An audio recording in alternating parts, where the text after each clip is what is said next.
All right, so we're preparing to do the population practical for Wolsey Hall, and we are first of all making quadrats. And you can make them on any size, really, any size that's convenient to you. So, for example, B's one here is, 12 centimetres by 12. So 12 by 12. And Bugs, what was yours, love? 15 by 15. 15 by 15, there we go.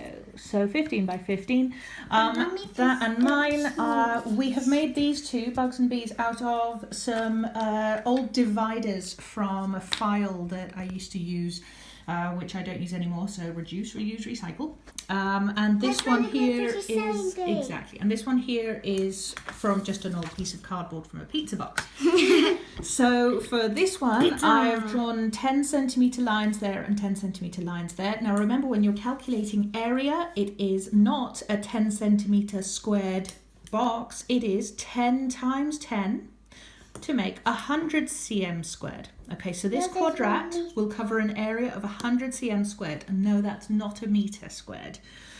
Because a metre squared is 1 metre, that is 1 metre up and along, and that is 2. This is a craft knife, but a lot of people probably already know that. So. Possibly.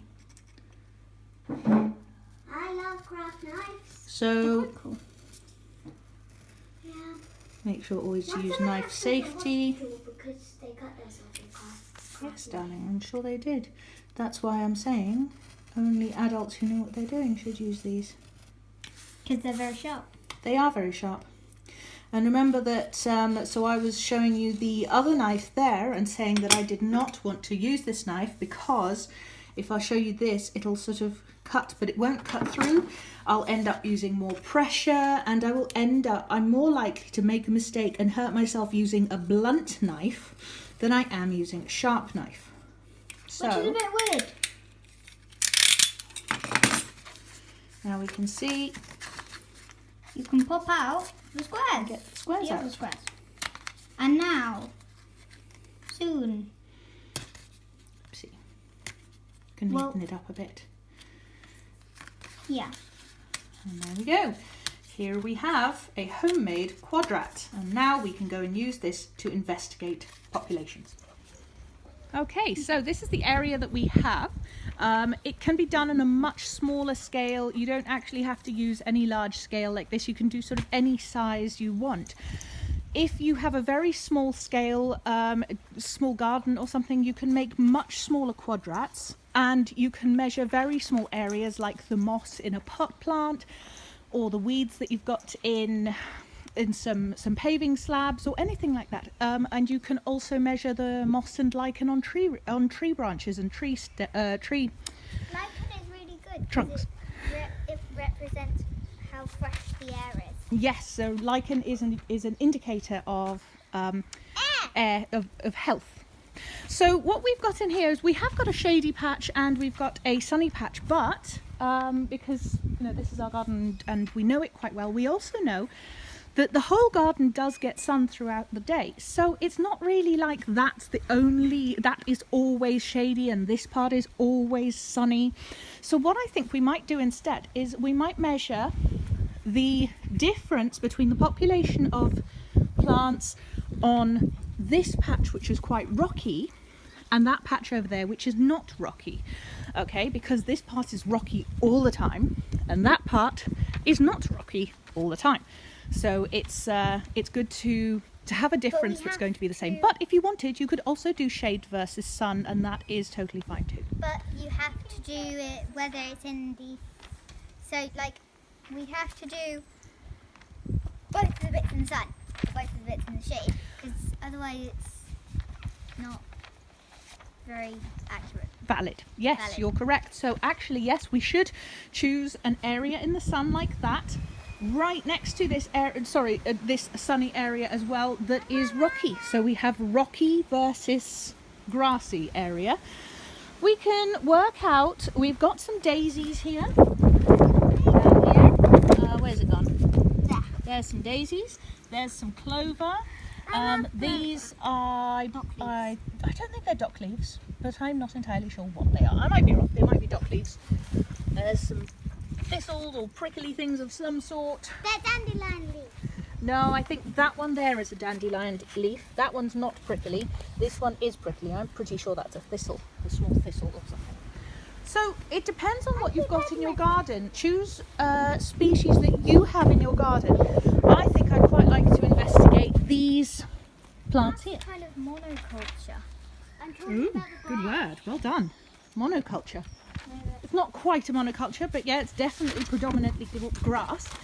So as you can see what we've done, Bug and Bee, could you move the hose out of the way, because we decided not to use the hose as a marker. Instead we've got corners marked out with masking tape, and then of course we'll be able to pick those corners up and take them back in and chuck them in the bin so that they don't litter. We've measured out 120 centimetres on each side. What we can do is you guys are going to note them down in your notes, 120 centimetres by 120 centimetres, and that's both of them as well. So it's we've made sure that the sites are both exactly the same size to keep our test valid. Okay, now there's a bunch of different things you could investigate here. It seems like, as these guys were just saying, the rocky area seems to have more different flowers, while the grassy area has lots more grass, more greenery in total. And it's kind of a bit more same flowers. It's Yeah. a bit more of like monoculture. And monoculture means that only one plant grows here. You're right, yes. Which means that there's very little different species of life. Yeah, that's true. So one particular species is good at out-competing the other. However, what I've noticed in pinning down the corners is that there is quite a lot of clover in these spaces, Yeah. and there is not much in the other side, in the rocky side. So what we can do is we could either measure the population of these, goodness knows what they Dandelion are. things. They're dandelion things. Or we could measure the population of clover. Okay, and what we're going to do, so B wants to measure Yellow one. the yellow ones. Okay, so you want to measure the population of strange dandelion things. I'm thinking probably avoid mixing up the species if you possibly can, but it is really not a big deal. So if you were really doing a proper ecology practical, that is a different species to this one. You can see because this one lies flatter, that one's standing up, and it's a smaller head as well. So what we do is we make sure that our tables have the different headings. We write down the name of our species, and then what we need to do is we need to lay out our quadrats at random. What you can do is just chuck your quadrat in and count where it lands.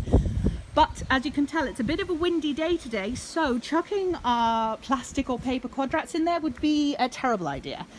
So what I thought we could do instead The wind is going is we one could way. just use a stone. So There just we go. making sure that you don't hurt anybody, that nobody is there to be to get hurt. What you can do? Question. Answer. What if it throws near one of the other stones? Make sure you find a distinctive stone. I don't know. Watch the this stone. one has a blue mark That on one has it, a blue mark so- on it. Perfect. Done. Sorted. Okay, turn your back.